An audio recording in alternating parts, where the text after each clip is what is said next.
Everything I used to dream being real right now, now. If it wasn't working, I'ma work it out, yeah. I keep on going till the lights go down, yeah.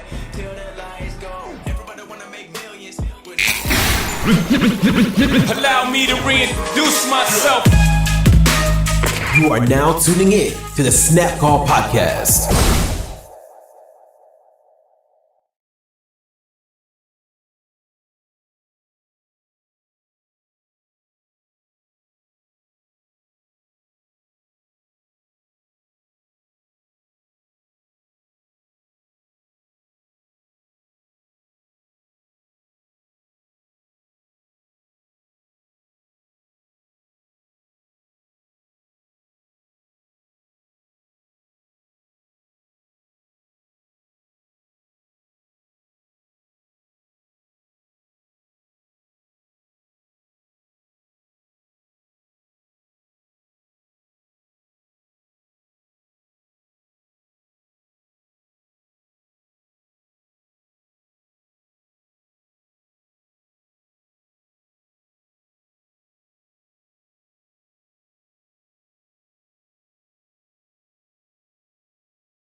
So there's a team called Bayern Munich. Just imagine them as the Kansas City Chiefs of lately. They have won the Bundesliga title for the past 11 years. So they won 11 title run. And it was finally broken by Bayern Leverkusen. Now, granted, there's 5 games left to play in the league, but if Bayern Munich wins all the remaining games and Bayern Leverkusen loses the remaining games, they still come up 1 point short. So Bayern Leverkusen has won for the first time in their history. And the man that made that happen is one of my favorite soccer players growing up, Xabi Alonso. Now, just to give just a quick little short history of him, he played for Liverpool, which is a big club, Real Madrid, which is probably arguably the biggest club in the world, and then he also played for Bayern Munich. He has won the European Cup twice with Spain, and he also won the World Cup with Spain. He has been coached by arguably some of the best coaches in the world, and the man in his... So last year, Bayern Leverkusen in the German league, they were second to last. He came in, took over, finished the season 6th. So regardless of whether, you think, oh, he didn't finish in the top 4, that's still huge. This season is his first season in charge, and he has gone undefeated. They have played 27 games and have not lost 1 game. So if they win their next 5 games, they get a title that's called Invincibles. Only a few teams have garnished the title of being invincible, meaning winning not losing a single game in a single season. One team comes to mind, Arsenal, back in 2003, 2004. They became an invincible team. So I think for the soccer world, it's huge because it's like the same team has won the league over and over and over and over and over again. And finally, you kind of have like a breath of fresh air.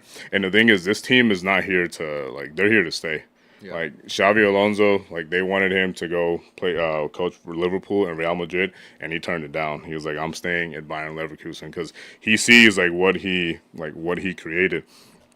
And to me, it's historic because they've never won the league. So he didn't take the money? No. He didn't take the money. He decided to stay. Now, granted, he gave some stipulations. He wanted to keep 7 of his core players. As long as they were gonna be there, then he would stay. Now, there's a nickname that they give Leverkusen, and they call them Neverkusen because they were never gonna win anything. So now their nickname is called Never Losing because they haven't lost a game. Now I know X, you follow soccer lightly, here and there, and you were mentioning Harry Kane. Mm-hmm. So Harry Kane, he plays for the English national team. He played for Tottenham before he made the jump to Bayern Munich this year. Granted, you think, okay, Bayern Munich has won 11 times in a row. They could probably win the 12th time. He comes on, and they don't win. And what sucks for him is that he has never won a major a major trophy. He's one of those players that, unfortunately, I think is probably not going to win a major trophy. And it's sad because he is a good player, regardless of the fact. But yeah, but just imagine like you have the Kansas City Chiefs winning back to back to back to back to back to back to back. So this man went ring chasing, went to the Bundesliga, went to go win a trophy, and then now Leverkusen is dominant. So not going to win a ring. No. Well, he still has a chance to win the Champions League because they face Arsenal tomorrow, but Arsenal's currently up 2-0 in the aggregate. But what's crazy is, and I've been watching like so many videos of like Xabi Alonso and like his training, like he's still a player at the end of the day. And in his trainings, like you see him playing with his players and like coaching. There's one of their star players called Alex Grimaldo, where he was doing like a free kick and Xavi was going like this, and you got to lift the ball up, and then he immediately does it and goes like in the back of the net.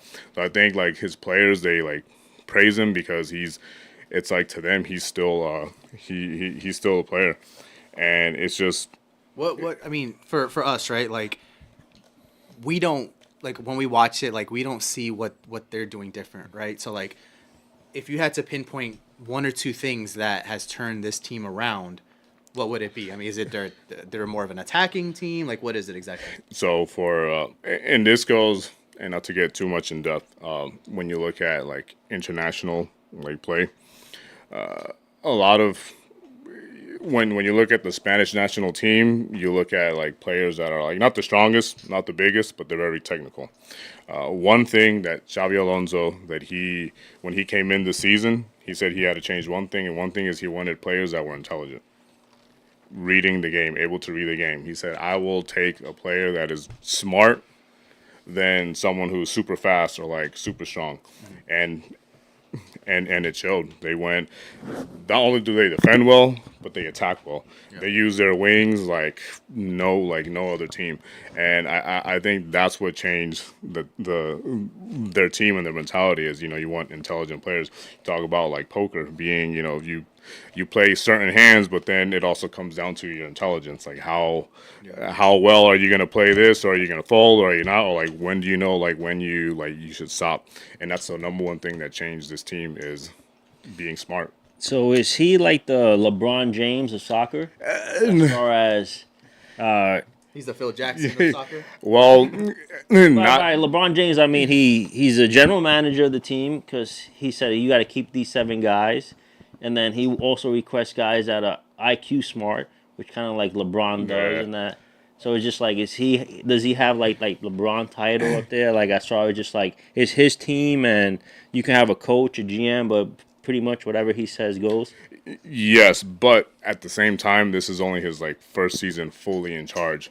And I think he played it smart by staying with him, saying, he wants to win different things with the team, not just this, because he could have easily gone to Liverpool next season or Real Madrid, and then what happens is he freaking sucks and doesn't like do anything and not have the same power. Yeah, exactly. So at least now this next season will be a testament to see if they can maintain what they're doing and then try to win the Champions League. But regardless, he's already a legend. I mean, the man came in and literally first year in charge and won the title that this team has never, ever won. So one thing I want to ask, so like, I can probably name 2 or 3 players on most teams. Like, you can go down a list. Most of these teams, I could probably name 2 or 3 players. I can't name more than 1 player on that team. Yeah. And I think that's like a testament to like, maybe I'm not Bundesliga teams. Like I don't watch them like that. Like obviously, you got Bayern Munich. And you know how how dominant they can be. Yeah. And obviously the star on that team. But I couldn't tell you more than a couple players on Leverkusen's team. So like from like their personnel, like before he got there, were these guys thriving and they just weren't winning, or these guys? Like, are they just now thriving because they're buying into the system that he's? They're now thriving because they're buying into his system. But even then, again, he at the beginning of the season he brought in I think like 4 or 5 like different players, intelligent players, and put him in certain positions that they just thrive. It's kind of like for the Detroit Lions. This year They all bought in. they all bought in. No one expected like, them to make it as far as they did. It's like the 2009 Magic, Oh. No one didn't know who Hidu was before Stan Van Gundy, and then Hidu was an all-star, and then he left the Magic, and he was a nobody, and then he came back. Rashard Lewis was a bum, even though the Magic gave him a big-ass contract. But, like, those guys bought into this in-and-out system that was based around a three, and they dumped it to Dwight in the post. But those guys wouldn't thrive anywhere else because none of those guys thrived anywhere else. And he's a class act too. Like you see him like after the games, he's shaking supporters' hands, fans' hand. He's there with the players, thanking the fans. Where's Leverkusen? Belgium? No, in Germany. It's in Germany. Yeah, Germany. Yep. Mm-hmm. Okay, that makes sense. So yeah, it's like I'm happy only because it's like a underdog story. Like literally, this team was nothing. No, not that they weren't like known before. Back in 2001, 2002, they lost to the Champions League final against Real Madrid. But 2002 to now haven't really been like relevant. And for a coach to go in, you can call it beginner's luck, but to go in and literally, day and night take this team from 17 to 6 in the league to finish the season to this season not losing a single game and winning a title. And if you get a chance, YouTube, I was telling X before we did the podcast, when they scored their fourth goal, fans started invading the pitch, and you can see the players kind of like going like this and saying hey, there's still time, and reluctantly the fans they got it, and then they went back. The fifth goal, forget it. Like the stadium was like kind of like red because of like smoke, because of like flares and stuff. The fifth goal, it was a done deal. Like literally, it was a stampede that went on the field, and you could see the players kind of like trying to like they couldn't do anything. Then finally, the ref, he had to stop. Granted, they were like in the 91st minute, he stopped the match because it was there was no point. The way soccer fans put these players on these pedestals, it's crazy. Like I remember, obviously, like you see players more so internationally, right? You don't really see it in MLS, but you see these players will literally be bombarded with the fans in the middle of the game. Like you've seen it countless times with Messi, countless times with Ronaldo. Oh man! I remember watching Egypt versus some team in one of those international regional tournaments, and like fans, like 4 or 5 times fans bombarding Salah. Yeah. Like Yeah. it's Egyptian Messi. It's not even Messi. Yeah. It's Egyptian Messi, and they're bombarding it. And I mean, like it's crazy because like Tom Brady played for like 40 years, right? And like you didn't see one fan go into the middle of the field. I mean, don't get me wrong, like.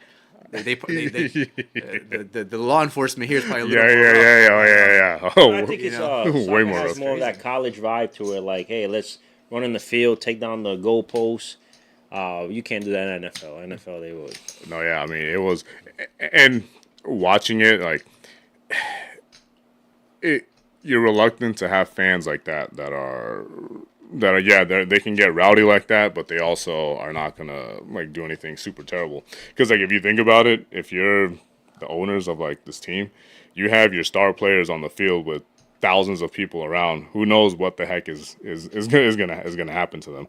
Yeah. But fans were just jumping, cheering, of course, taking pictures like with the players.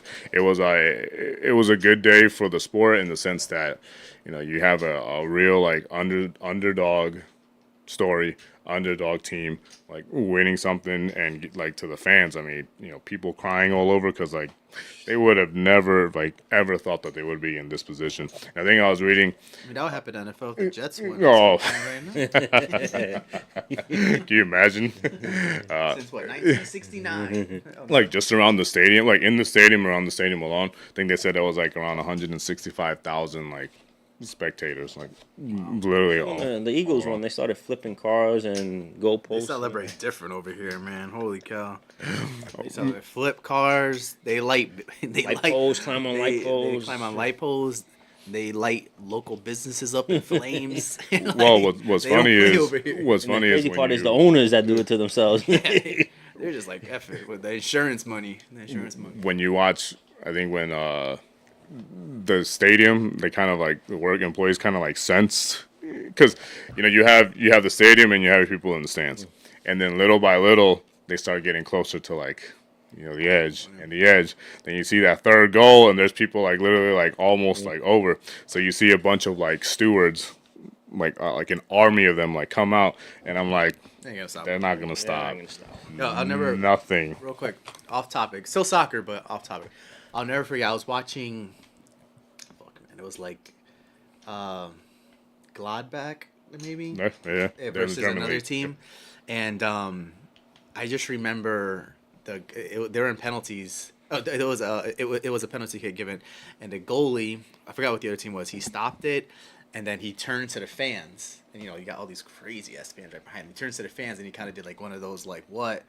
Come to me," and I'll never forget. Like 30 fans just started hopping rows and got up to the fence, and like I mean they were there. Like it was about like he was about 10 minutes away from dying, or 10 seconds away from dying. I mean it was bad. And I was just like, that's what I mean. The passionate fans there are crazy because like in the NFL you'll see like linemen going up to the fence or going up to behind their bench cursing, yelling, all that stuff like in NFL, and they just dish it and give it back. But when I saw that, I was like, that's like someone's gonna get hurt here. See, their fans just fight each other, and here in soccer, the fans will fight those. I forgot what team it was, but like recently, yeah, like their fans, like it was like a known thing. After the game, they were gonna run onto the field and fight the players. It was just like we're fighting, and that's it. Although, which to me, that's also like the dark side of like soccer, where they are super passionate, where they don't know the line of, okay, you can be passionate and be like, I'm gonna whoop your ass, but like not actually like do it. And then you have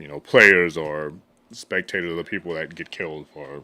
So we had a chance to go see Arsenal versus Orlando City when they came. We did, That was yeah, almost 2 years ago, yeah, right? yeah. That was cool because we got to see Gabriel play. That was the only player I got really cared about seeing because he's Brazilian. Yeah. Who's coming this summer? So it's gonna be, and unfortunately I won't be here. It's gonna be Barcelona and I think Man City. Yep, in June. I was gonna say we got to go to Which that. I wish, but Didn't they come before to like Hard Rock in Hollywood, like the Hard Rock Stadium? Yeah. So they always, so every year. Like a summer tour. Yeah. So whenever the like in Europe, so Europe is like soccer like city only because the best players in the world play in Europe. When in their off season and when they do their preseason, they always do tours in certain certain areas.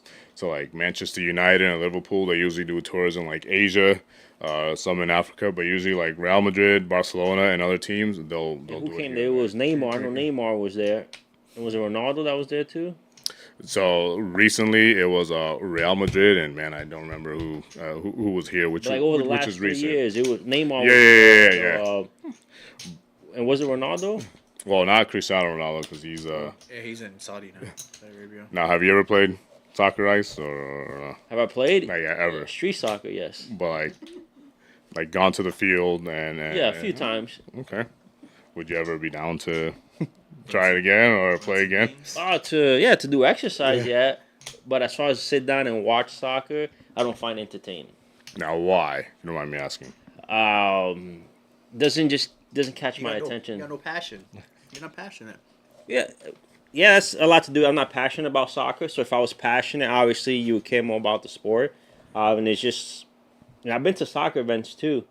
I don't know, for some reason it just doesn't catch my Which is attention. fine. Yeah, I just always I like to like ask people like why, like me with golf, I don't like to watch golf. I don't like, it doesn't attract me. Now I never played golf and I wouldn't mind playing. Maybe that would change my mind, but I just look at it and I'm like, I don't find this entertaining at all. What? So I saw myself have like this evolution of like enjoying soccer over time, and I think a lot of it started with like, for me it's tough to watch a game where like 1 goal, 2 goals get scored, and you're sitting there watching it for an hour and a half. Like that's hard.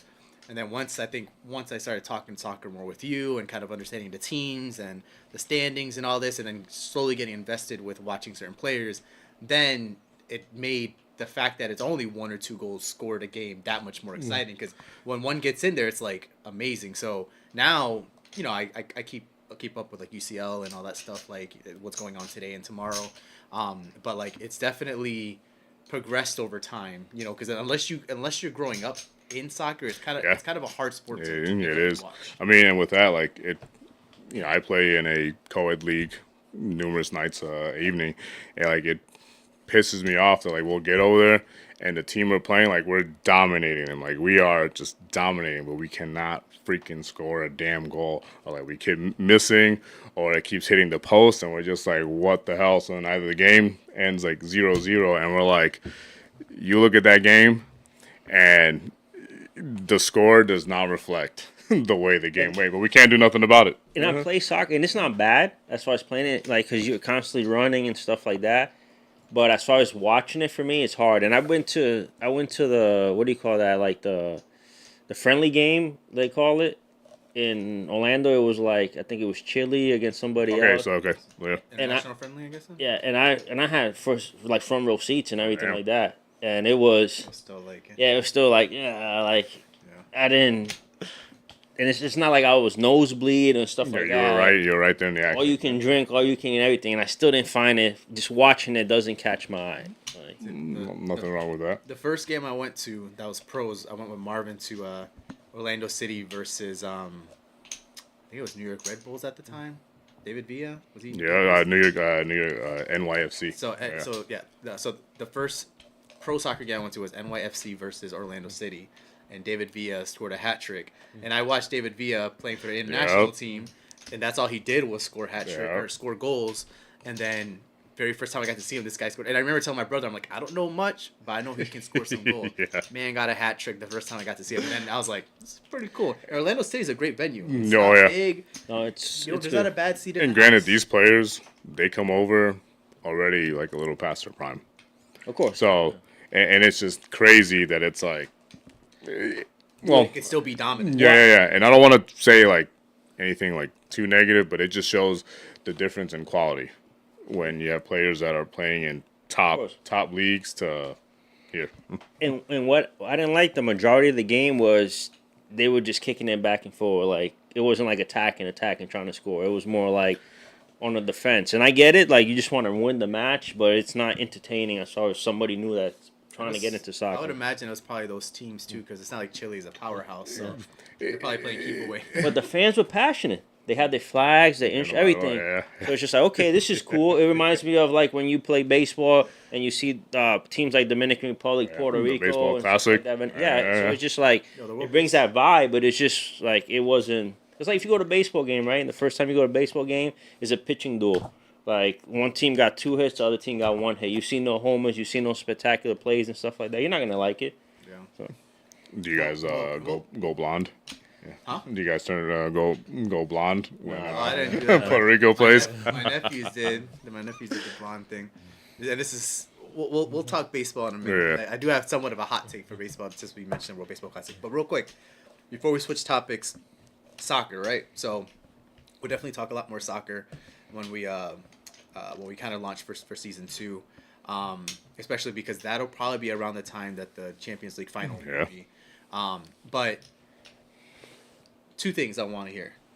1, what's your prediction as to who's going to win the Champions League? And then 2, we'll break it up. 2, what is a soccer hot take that you have as someone that's watched soccer your whole life that probably most people won't agree with? What is a soccer hot take that you have? So one, man, the way PSG played today against Barcelona, I still think Man City is going to find a way to beat Real Madrid, and I think they'll end up winning. In terms of hot takes, this is a tough one. So it's VAR. You know. It's a 50-50 on the fence. I'm for it. I'm for VAR because when you look at some of these goals, It's not hot enough. I want a hot take. Let's get a hot take in here because VAR is what it is, right? Like it's in place. It's not going to go anywhere. You're in belief of it. I mean, it's tough because like I don't really have a like something that I think like a lot of the fans like wouldn't agree on. Are there any players out there Like the Neymars of the world Ah. that you feel are extremely overrated players. So honestly, Let them know. I hate to say this, but I mean, I do think, man, this is it's gonna be tough. When it comes to like Messi and Cristiano, I'm a Cristiano fan more than Messi. I don't think Messi is I don't say he's overrated, but I just think that it's like the hype around him has been a little too much. It's been a little too much. When you look at Yeah. resumes, outside of the hype, because obviously Messi No. got a ton of hype coming off the World Cup and coming to the MLS. If you look at their resumes, based strictly off their resumes and what hasn't happened since the World Cup, who do you think, in your opinion, is the greatest of all time? And not just them two, right? Anybody else? Who's your GOAT? Well, I mean, and I'm kind of contradicting myself, but you know, when you look at statistics, He's missing. Messi, you know, because the game now is different than the game back then. It's kind of like you look at basketball. The game now is different than, you know, in the 60s, 70s, where, you know, you can drop 100 points, you know what I mean, 200 points against teams, and it's nothing. Yeah, he's a GOAT, because in soccer, you're like measured by like, okay, I won one World Cup. You know, I could have done nothing on the team. I could have just sat there and wasted space and still win a World Cup. But besides that, you're judged on how many like World Player of the Years you won, how many Champions League you won, how many like goals you scored, how many titles you won with team, and you know, unfortunately, Messi edges Ronaldo. And for me, it sucks because it's like I like Ronaldo. I like his style of play more. And it just, you know, he's already 39. He ain't gonna. He's It's like a power and he's finesse gone. versus each other. Yeah. Because you have a player that Messi, they call him the flea because he's, you know, like short and like he just like weaves in and out. Ronaldo is more like a cheetah where he's sprinting, he's pace, he's going down the line. But yeah, I think, you know, Messi's a little overrated, even though he's won like what he's what he's won. Because if you look at Inter Miami, you know, he's there right now. Granted, he's a little past his prime. Like, they still have a long ways to go till we even like win anything, you know. But Does he even practice with Inter Miami, or he's just like just showed up, man. show?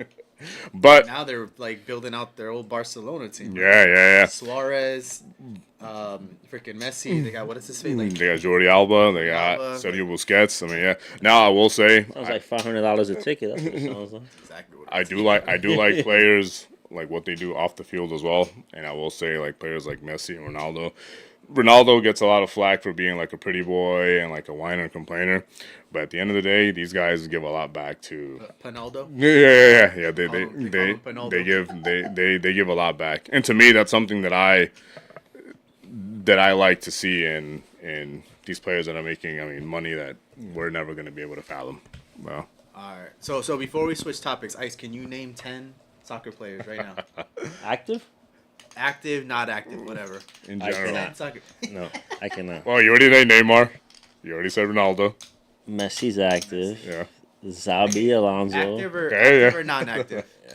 Anybody. Oh, non-active. It could be anybody retired.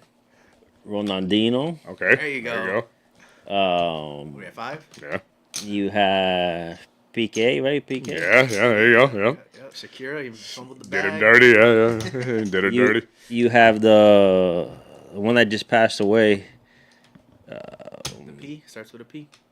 from Argentina.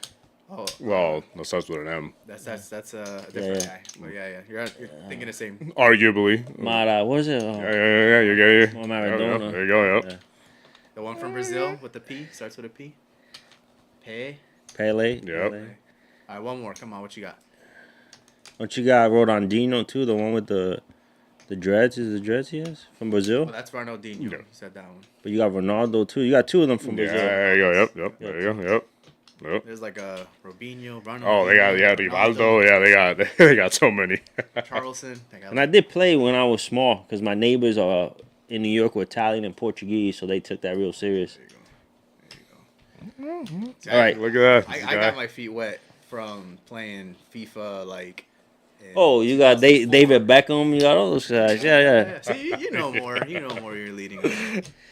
All right, let's switch topics now. Yesterday was the WNBA draft. This was probably the most anticipated WNBA draft I think ever. I don't follow the sport, but Really, I thought you did.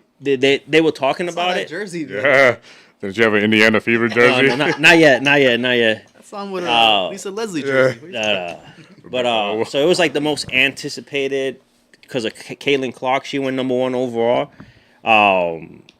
What are your thoughts on the WNBA and the way? How can I say from college? The way college. So basically, Iowa and Caitlyn Clark was like the hype of college, right? And then when they play LSU, it was like big time viewership. Like there were a lot of people watching that game, and it kind of like was doing better than the NCAA men's. So Yeah, which I think this season there was more people watched. so it was anticipated that Caitlyn Clark was going to go 1 to the Indiana Fever. She went number 1 overall. So the crazy thing is, so last year she made $3.1 million as far as NIL money. So that's for college Yeah. women's basketball, which I think is crazy, you know. So now she gets drafted number 1 overall, and her salary for 4 years is $338,000. What are you guys' thoughts on that first? I mean, so I guess first and foremost, like kind of going to your first question, like I remember reading a statistic for that game. That was like one of the most watched televised basketball games ever. Yeah. So like, while we're not proactively watching the WNBA, like that's huge for women's basketball. Like the WNBA gets a ton of slack all the time. So good for them for breaking records. Obviously, there's a huge pay disparity between women's sports and men's sports in general. And that's tough, and that's a whole nother conversation. But for women's basketball as a whole, that's fantastic. I don't watch women's basketball actively like that, but if the UConn women are in it, I'm going to watch it. And thankfully, they've been really good for the last 20, 25 years. So from a salary standpoint, from what she's making in her WNBA contract to what she's made in the NIL, I mean, that just goes to show that they got to do something. They got to figure out a way to get like a better revenue sharing like platform for these ladies. I think it's gonna elevate the popularity. Her, Angel Reese, and this incoming class to the WNBA. WNBA in general has gotten more popular over the last year or two, but I think that's just insane. Insane.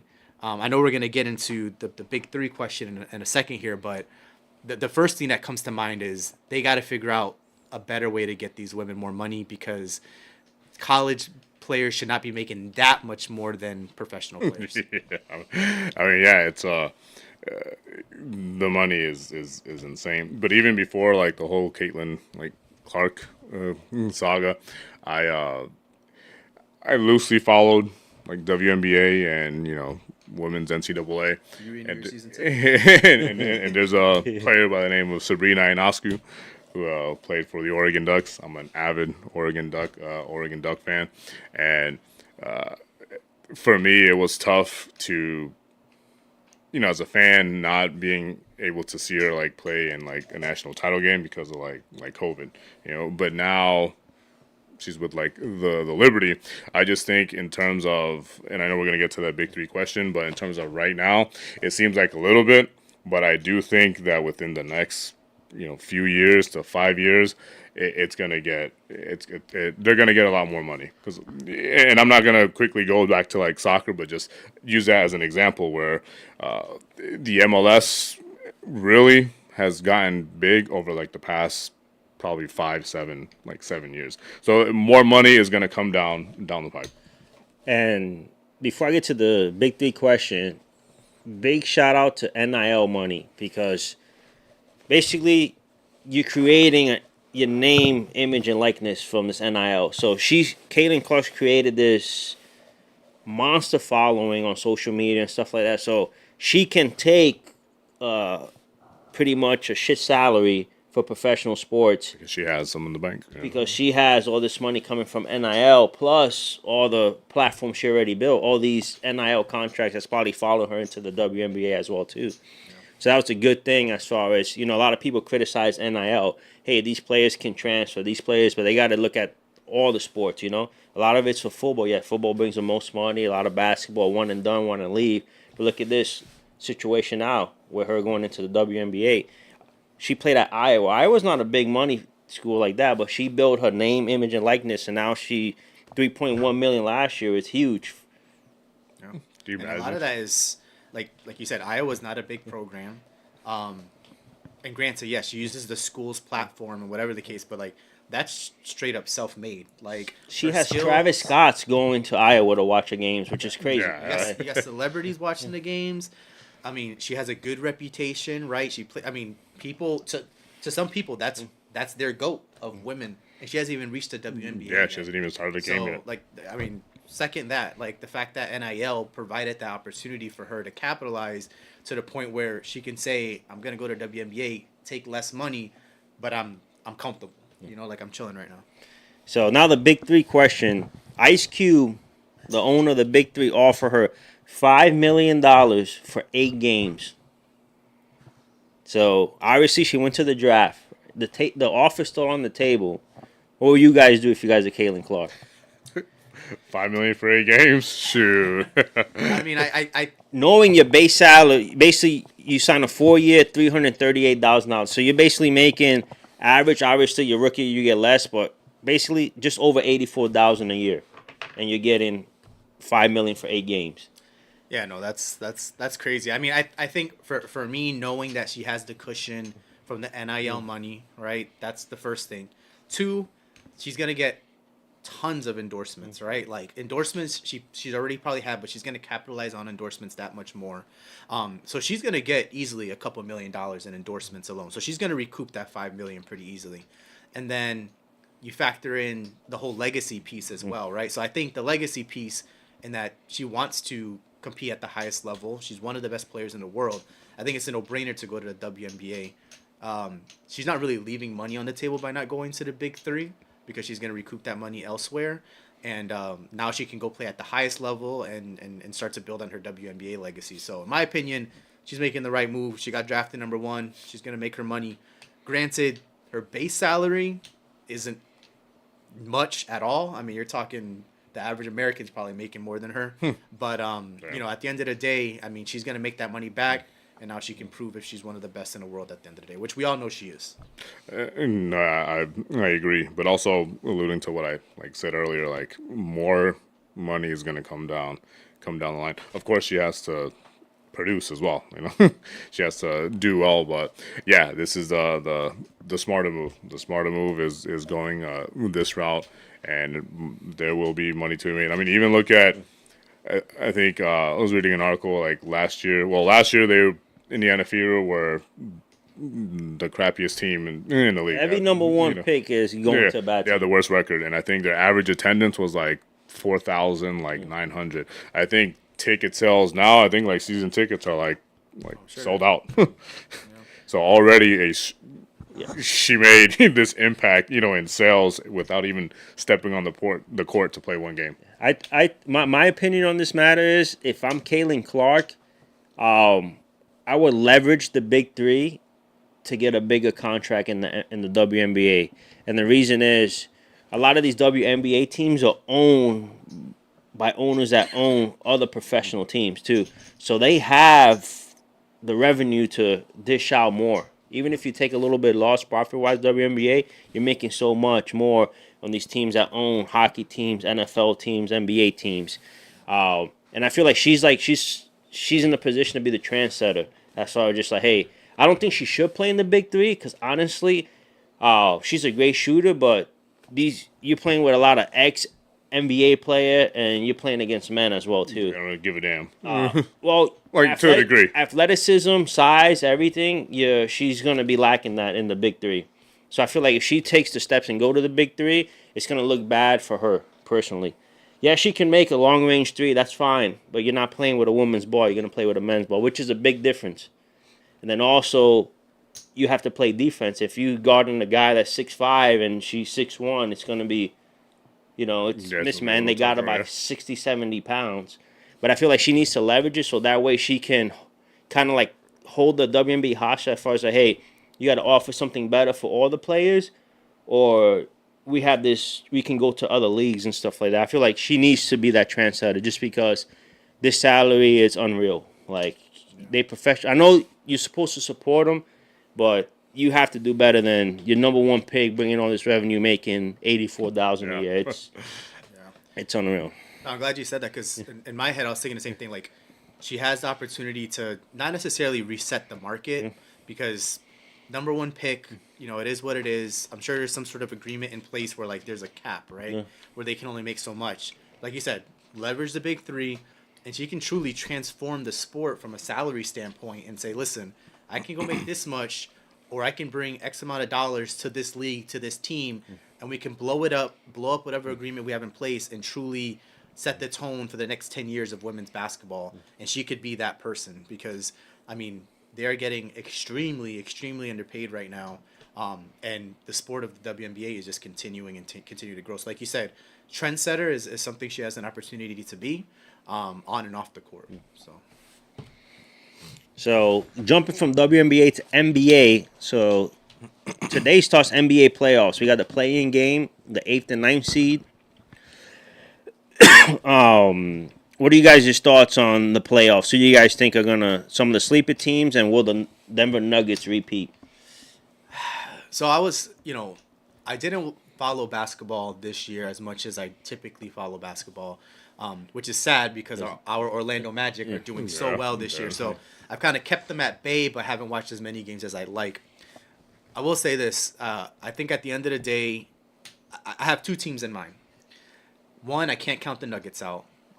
They play so well together. They're well coached. You got the Joker on one side, and you got Jamal Murray. I mean, they Aaron got Gordon. Aaron Gordon.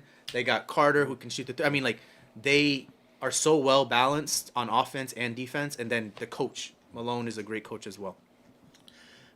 So in my opinion, they're the number one pick in my opinion. I wouldn't go with an East team. I would love the Magic to get there. I just don't see it just yet for them. I don't believe in the Celtics. I think Tatum's going to crumble when it matters most. The other team that I have that's kind of a sleeper team, even though they have the number one seed, but it's kind of like the youth movement, is the Thunder. Okay, I like the Thunder. I like the youth movement they got going on there. You got Shai, who could just kind of take over the game. Definitely, I don't want to say a sleeper again because they're the number one seed, but if you look at the final 16 teams left, I don't think a ton of people are picking them to win. They're going to go with the safer pick. So I'd say those two are my picks. But you got other teams too. You got the Timberwolves, right? You got some strong teams from the East, some more veteran teams. So it's going to be interesting. I'd love for the Magic to at least get one series out the way. The Magic got a youth movement themselves. So we'll see at the end of the day. But, if I had to say, who's going to win it all, I would definitely go with the Nuggets. I'm just happy to see the Knicks in the playoffs. Yeah, I'm a big Knicks fan. So in the East, I like the Knicks. It's more of a biased pick, but the Knicks also, Jalen Brunson has been balling. He's been hitting 40 pieces to all the top point guards. De'Aaron Fox, Steph Curry, anybody, he's been hitting them with 40 pieces. So we play great defense and we pass the ball. Obviously, we're not healthy, Randall and stuff like that. But in the East, I hate to say it, but I'll have to go with the Celtics. The only team I see beating the Celtics, maybe the Bucks. Giannis starts taking over. It's just with the Celtics, they've been the most dominant team in the East. They have two superstars, but I can also see them, like you said, crumbling. I don't think it's going to be Jason Tatum crumbling. I think it's going to be Jaylen Brown. For some reason, in the playoffs, he can't go to the left. It happens every year. They dominating, and then all of a sudden you have Miami comes from behind, beats them, or like Jaylen Brown just doesn't perform in the playoffs. So I feel like, the Knicks for me is my pick, but if I was to put money, I'd put the Celtics coming out of the East. And then in the West, I like OKC. I like the Lakers as a sleeper if they make the play-in, just because Can't count on LeBron. Yeah, I was gonna say You can't count on LeBron. Stand? You're playing a 7-game series, so it's just like after a while he starts pacing himself, and then he turns it on. And then if he has the 8th seed or the 7th seed, right? Hopefully he takes the 8th, because if he has the 7th, he goes against Denver. So if he has the 8th, they go against OKC, and I feel like LeBron can step it up. Anthony Davis, if he stays healthy throughout the series, they have a chance to surprise OKC. But I don't think nobody's beating Denver. Joker, it's the Joker. Jamal Murray always steps up. Aaron Gordon, they're just deep. The bench, they have experience now. They won the title. They have no pressure. Another team that might surprise, and I know it's like a hot take, is the Dallas Mavericks. A lot of people sleep on the Mavericks. They deep too as well. They can score. They got scoring off the bench, and as long as Luka and Kyrie can mesh together in the playoffs, and Luka doesn't take too many shots, because I was gonna say that. Luka scores. He can score 30, 40, 50 points a game, but by you taking so many shots, You take away from your other. you take away from the rhythm of the game, and then when you need a shot from these guys, they haven't put up the shots. So it's just like that's another sleeper. But I go Nuggets and Celtics, but if I was to put money, it'd be Nuggets. Well, I would go Nuggets, Knicks. If I was to put money, it'd be Nuggets, Celtics, and hopefully the Magic win the first round. Yeah, as man, Yeah, bring just- some joy to I just want to see Orlando. I want to see a series win, man. We haven't seen nothing to celebrate in about 13, 14 years. They face the Cavs. Right? The Cavs are a good team too. I mean, they're like a fundamentally sound team. I mean, And then you can have those teams that turn it up, like like the Heat. The Heat will kind of like be here all year, And then and then playoffs. The Heat are a different every year. They're a different team. So yeah, I just don't. I never liked the Heat, just because they're a Knicks rival. But also, I don't like the Heat fans. Like you're not real fans, and then you just talk shit so it's just like, and I feel like you can't. Not that they're scrubs because they're NBA player, but you have guys that they go to different teams and they're nobody, and then all of a sudden they start making these clutch threes. They score 20 points in the playoffs. Like who is this guy? This guy like they picked him off of free agency. Like they picked him up at the YMCA and they're scoring 30 points for Pat Riley in the playoffs. They shoot a 3 like Ray Allen, bang. Yeah. hold on, real quick. So I wanted to go back to the last topic, the WNBA topic. It might be a difficult question, but I just want to see. Speaking of WNBA players, right? Like historically, if you had to pick who are your top 3 women's basketball players of all time, Okay, let them know. so when I was younger, right, WNBA would be on TV, right? And it could be college too. Like it doesn't have to be. So like I would say Cheryl Swoops because that was like when they first were on TV. That's the first person I saw. But then my other one is Diana Taurasi, Sue Bird. Reason being is, I followed UConn because Ben Gordon went to UConn and he's from my hometown of Mount Vernon, New York. So it's just like you start watching, and then UConn women's basketball has been probably the best program for me since I started watching basketball. Bayern Munich. Yeah, so those are my top 3. I like Candace Parker as well too. I was never a Lisa Leslie fan like that, but she's famous too. But my top 2 is Taurasi and Sue Bird. I agree. I mean, top 3 women's basketball players of all time. The top 3 I can say I watched them play, so it's not like just kind of going off whatever. Do got honorable mentions: Lisa Leslie, Candace Parker, Cheryl Swoops. I even gotta have Rebecca Lobo in there. Yep.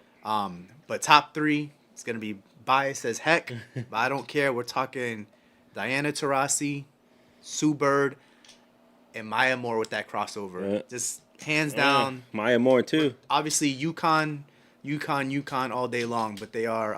And then Rebecca Lobo. What school Rebecca Lobo went to? UConn as well. UConn. Even honorable mentions of UConn. So I remember. When, So can you rephrase this question? What are your best UConn players in the WNBA? So that's my top 3 right there.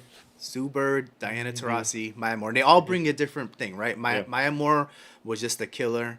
She can score. She can score out the dribble, whatever the case may be. Sue Bird, leadership. got the 3, kind of got the handles, and then Diana Taurasi. Diana Taurasi is basically the female Kobe. Yeah. Like, she talks trash to this day. She still talks trash. She's just an absolute beast. And then obviously they all contributed so much to UConn's success in basketball under Gino Auriemma. So 100%, I gotta have 3 UConn players up there as my GOAT players, but without a doubt, they got the resume. So that's that. I have Rebecca Lobo, Got Cheryl Miller. Sue Bird, and I do like Lisa Leslie a lot. Right. She got that first dunk. Yeah. That first dunk in NBA. That was iconic. All right. Since we talked about WNBA draft, let's talk about what's going on next week. The most anticipated NFL draft for the Chicago Bears, I think, in the history. They got 2 of the top 10 picks, and they got number 1. Who do you guys got top 5 picks? Who do you guys think going top 5? And just so you guys, if you guys don't know, you got the Bears at number 1, the Commanders at number 2, you got Patriots at 3, the Cardinals at 4, and the Chargers at 5. So I'm going to base this off of if they went offensive, right? Because defensive is not going to be fun to go with. So are we going with who we think or who they should? Damn. I'm just thinking because like they have their needs, and they may go with whatever. Who do you want? Because you have a lot of talent. Yeah, who do you want? Like if you were the GM, who would you select? Okay. So if I was the GM, and I'm selecting the first 5 picks for each of these teams, Bears,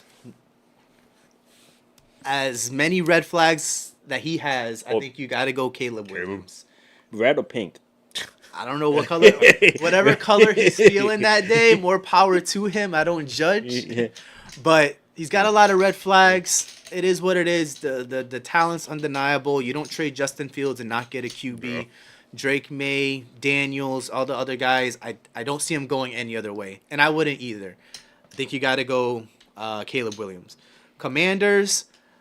I think they should, and I think they're gonna go to QB as well. They got what's his face? Is it Sam Howell? Well, they got Sam Howell, but they traded him over to the Seahawks, so he's on the Seahawks now.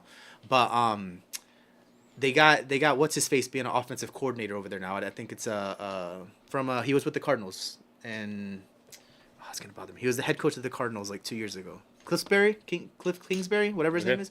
So he's got that air raid offense background. So if I'm the Cardinals, I'm going probably Drake May with UNC. Big body, got a big arm. If they want to go with the air raid offense and that team struggles offensively, I'm going Drake May. 3rd pick, Panthers? No, Patriots. 3rd pick, Patriots. All right. So as much as I'd like Drake May to fall to us, I think we're going to end up going Daniels from LSU. Mm-hmm. Kind of a dual threat. Got to go QB in my opinion. I think for some reason, they're going to end up trading down. I don't know. Hopefully they don't. But I think they're going to go Daniels. What the Patriots do. Don't pay players and trade down. It's what we do. And I'm hoping... it worked for so long. I'm hoping post Bill Belichick that Jared Mayo doesn't do that. I think he realizes that we need a QB. We can't do this QB crap again. We can't have Zappy as our QB. Let's be real. So, Patriots go Daniels. 4th? The Cardinals. Cardinals. See, that's where it gets a little iffy. The thing is, I like Kyler, so QB's not a need in my opinion. They got Connor as the running back. They could probably use a wide receiver. I think that makes the most sense for them to go Marvin Harrison Jr. Yeah. Obviously, Marvin Harrison Jr. could go 2 or 3 as well. I'd want the Patriots to probably go with him, but if I'm thinking long term, we need a QB. I think if you partner him up with Kyler, that's a match made in heaven. And then last, the Chargers. I know you'll probably have more thoughts on that as a Herbert fan. I think, in my opinion, for the Chargers, it's tough, man. Like, you can reach for a wide receiver. They don't have Keenan Allen or Mike Williams anymore. I feel bad for Mike Williams. He's with the Jets now. Poor guy. Career year for Mike Williams. Or what I think they might do is maybe they go for an RB and maybe they get Blake Corum from Notre Dame. Oh, sorry, not Notre Dame, from Michigan. You got Harbaugh in LA for the Chargers now, so maybe he goes for him. So that's my opinion. No crazy picks, but I mean that's what I would do. I'll say check. But for the Chargers, I think the biggest thing at me being a Justin Herbert fanboy we need an offensive line. So I think they're gonna go with an offensive tackle. They gotta Because protect like that guy. they like he must be protected at all costs. Like, you already seen that he can throw the ball, he can play well, but he gets injured. Granted, part of it is him too doing a little bit like too much, but you got to protect the man. And unless you have an offensive line, like he's just gonna be unfortunately another talent that's gonna be wasted. And that makes the most sense for that team. I went Corum simply because they lost Eckler, and I don't care about offensive line. Even though it's probably their biggest need. That's what they need. Harbaugh, if you're listening, please. What are you doing? Ice All is right. the GM of the top 5 teams. What you All going right. with? So if I'm the Bears, I traded Justin Fields. I got Keenan Allen. I got DJ Moore. For me, it's a conclusion they're getting Caleb Williams. Caleb Williams is, all the scouts are saying he's generational talent. I feel like he kind of leveraged his power as far as just like he can either stay in college one more year or go to the NFL draft. And I don't blame him for not wanting to go to the Bears in the beginning because the Bears don't develop quarterbacks. You got Trubisky, you got Justin Fields, you got a whole bunch of quarterbacks that went to the Chicago system and they suck. And just like the Jets do not develop quarterbacks. So we had Sam Darnold, Mark Sanchez, Aaron Zach Rodgers. Wilson, I'm just imagining Geno Aaron- Smith. We had quarterbacks after quarterbacks after quarterbacks. At the end of the day, it's not the quarterback. It's the system you have in place for this quarterback. So I feel like now they give him the weapons. And now hopefully they can get an offensive coordinator that fits his game plan. Just like they did when they got rid of Peyton Manning and they got Andrew Luck. They pretty much build the offense around Andrew Luck. You know, like, hey, Andrew Luck, you play the West Coast offense or whatever they were going at that time. You need to do the same thing for Caleb Williams. You got to play to his strong suits. Number 2, if I'm the Commanders, I would go Jaden Daniels.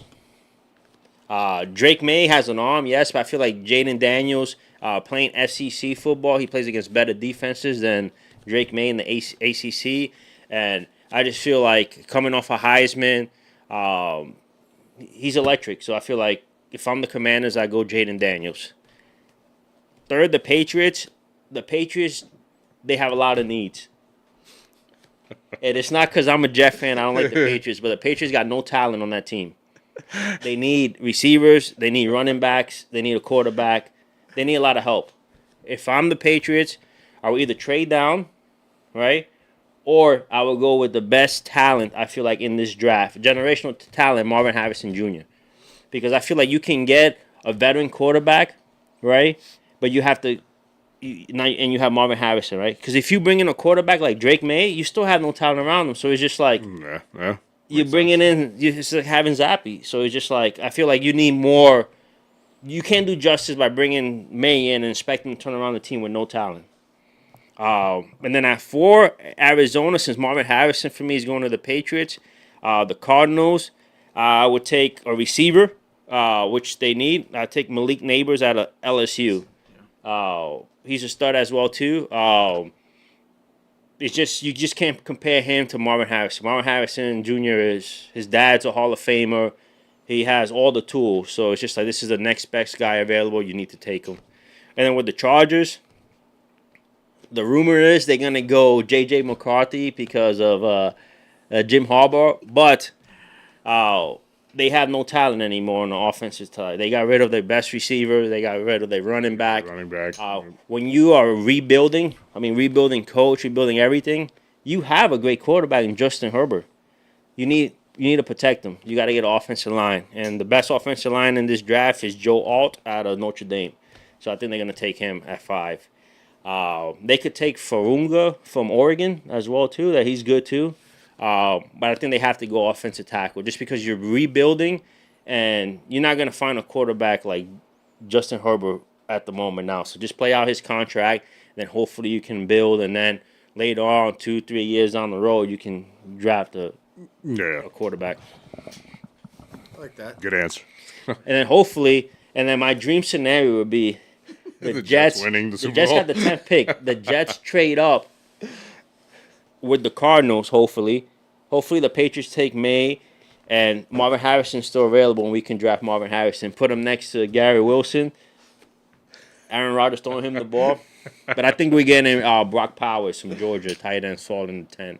If not, we need offensive line. So those are my top 5. Yo, when we were talking earlier, all I imagined was Aaron Rodgers running out with that flag. Running out with that. Yo, that show's so Which, patriotic. patriotic, amazing, great. On 9/11, you have Yeah. the whole soprano class there. It was crazy. I saw Sexy Red on the sideline, dapping people up. Second play of the game, Achilles gone. Woo! That shit was so sad, bro. I'm a Patriots fan, and I felt sad. Because I one, it's the first game of the season, and two, it's like On I was 9/11. looking forward to seeing a great game, and then the game was just ugly. The entire game was ugly, and it's just like you wanted to see a good game, but that was just Damn. Oh yeah. and Rodgers just like So we touch up on every sport. Let's finish off with Major League Baseball. The season's about like 3 weeks in the books already. What are you guys' takes on early season top performers and underperformers as far as team wise? What do you guys think?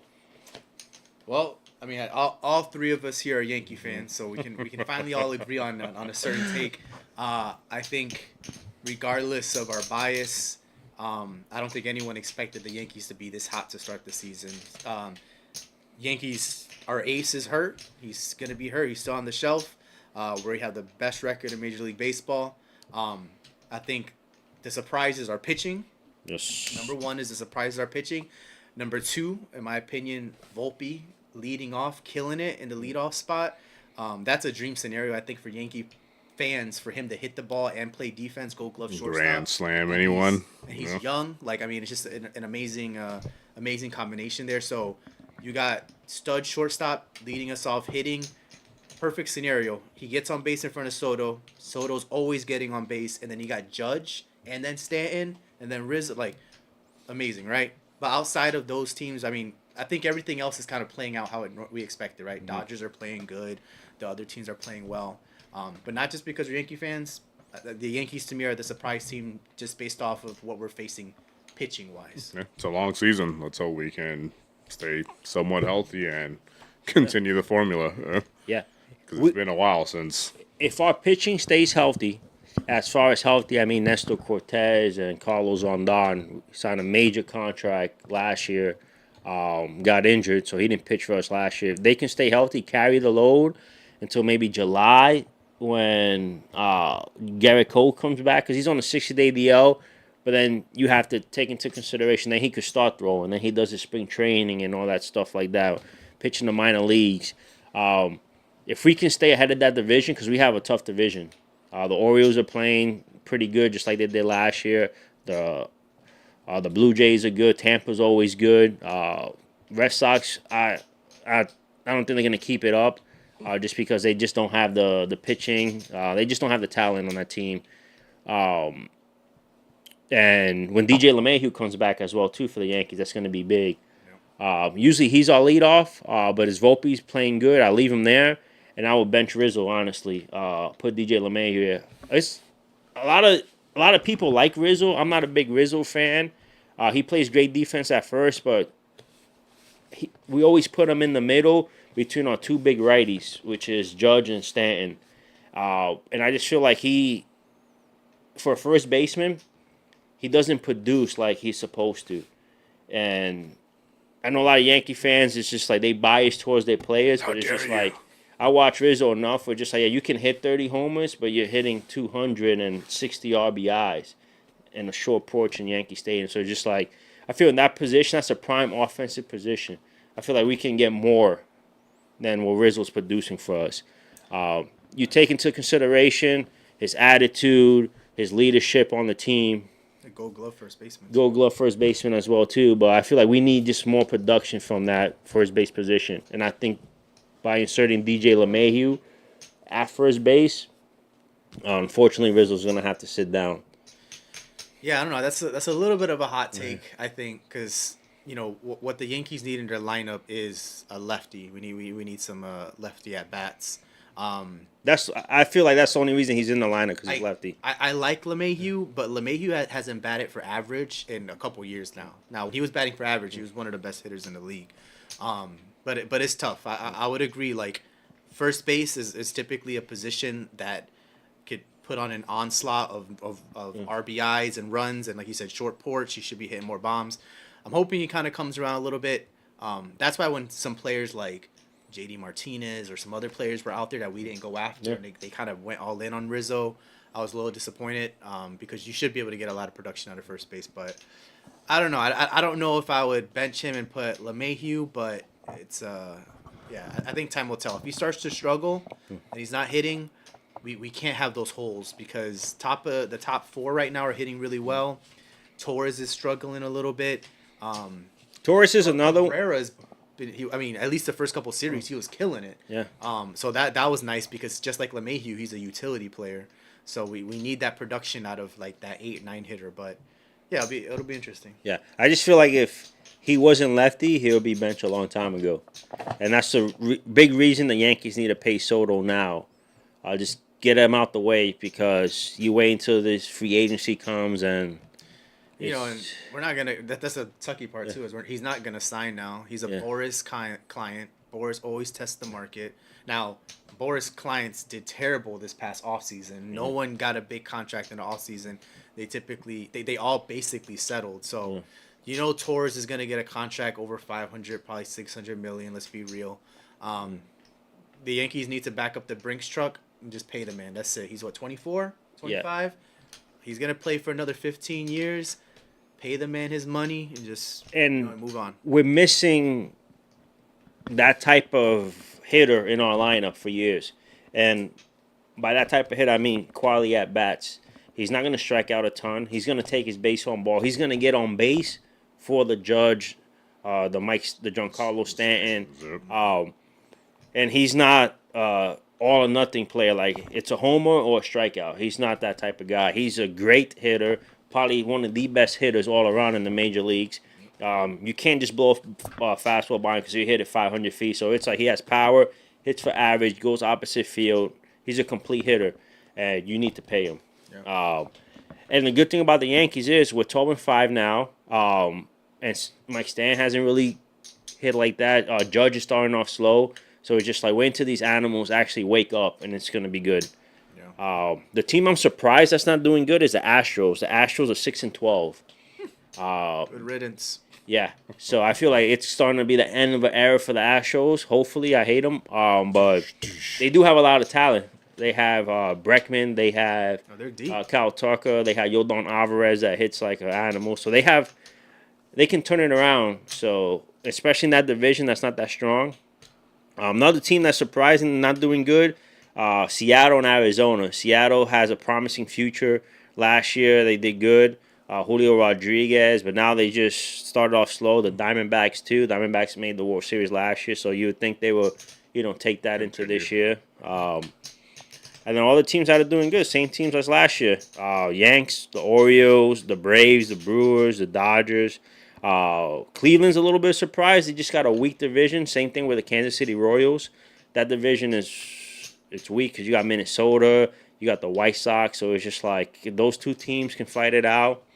But overall, I'm really impressed by the Yankees to start off. We needed that, so. Yeah, I think the thing that I enjoy the most, just going to Soto again, is, like you said, like I think there's this misconception, right? Like he's a home run hitter. Yeah. He's just like no one, and I mean I say this with so much honesty. No one has at-bats like Soto. Yep. People talk about the shuffle, this and that. I've never seen someone go 0-2 and then still draw a walk. He has the best at-bats. That's why he leads the league half the time in on-base percentage. He finds a way to draw walks, and he just has amazing at-bats. So, like, you're batting in front of Judge, so not only are you getting on the base, but you're making the pitchers work. Oh, yeah. 7, 8, 9 pitches at bat sometimes. So, I mean, that is the recipe that the Yankees need. And he's batting number 2, like, it's perfect. But I think the thing I like the most about the Yankees, and as much as we love the Yankees are a very traditional team. And there's kind of always been this, like, sense and this aura of, like, kind of like this corporate, beards, like, kind of stingy. This year, they seem relaxed. You got Stroman, having fun out there. He kind of brings this aura, this swag. You got Soto out there having fun. I mean, they definitely lighten up the clubhouse. And you see them, like, Stroman was rocking, like, a retro tee Yankees the other day from, like, the 90s. You would have never seen that a couple years ago. So, like, you can just see they're out there calling themselves dogs. Like, I feel like Boone is letting loose a little bit, letting them have fun. And I think it's translating to better play. Yeah, you definitely need to adapt to the times. The Yankees always been, like you said, old school, like real classy and stuff like that. But we got swag now on the team. We got Soto coming there with his shuffle. Verdugo has his chains hanging down like this, hitting game-winning homers and stuff like that. He's only hitting 100, but he makes diving plays. He hits game-winning home runs. They bring swag to the team. So just like you have those guys, and then Soto brings this excitement when he comes up to bat. Not just the shuffle and stuff like that, but he talks on the bases. He cheers up the crowd. Like, you're in the Bronx. Like, don't take whatever you want to take. The Yankees Stadium's located in the Bronx. New York is a state with swag, everything. So it's like you bring a player like that, it's gonna fill the stands. It's gonna bring excitement to that team. So, big shout out to Soto. I think the coolest thing about Soto being on the Yankees is, like, it's not even just like, hey, I'm playing in Yankee. Like, he said himself, it's gonna feel like he's playing back in DR. Yeah. You know, like this is not just a home game for him, but this is like a homecoming. You know what I mean? Yeah. What do you think? You think Yankees gonna find a way to re-sign him, or are we gonna lose him in free agency? No, we have to resign him. I mean, right now, the way we're playing, like, we haven't, like, felt this excited in years. So I'm the kind of person that it's like, okay, this is working right now. Don't change it. Keep it. You know, where we started off strong. Let's continue. And I do like the whole swag thing. So when I lived in Seattle, I worked at the Grand Hyatt, and we would have the Astros, the Red Sox, the Dodgers, and all these teams. You know, they would come in swagged out, decked out. I think it's a good change in culture and pace, because it kind of allows a player to be a little more themselves, you know? And that reflects on the field. And Soto takes a lot of pressure off Judge and Stan and stuff like that, just because he's coming into a new team and all the eyes are on him. So just, okay, we got Soto, free agency year. Let's see what he's made of. And right off the bat, he's getting game-winning hits. He's making, he's hosing people out of home plate. So it's like he's living up to the hype.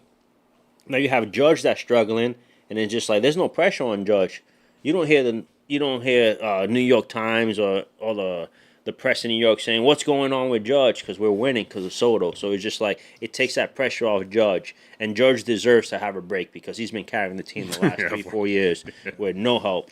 That's a good point. Like, I've probably watched a little bit of almost every game this season, at least like an inning or two, and that's the one thing people aren't saying, right? Like, we're winning, but no one's talking about Judge hitting sub 200 right now, around 200. I'm pretty sure he's hitting just around it.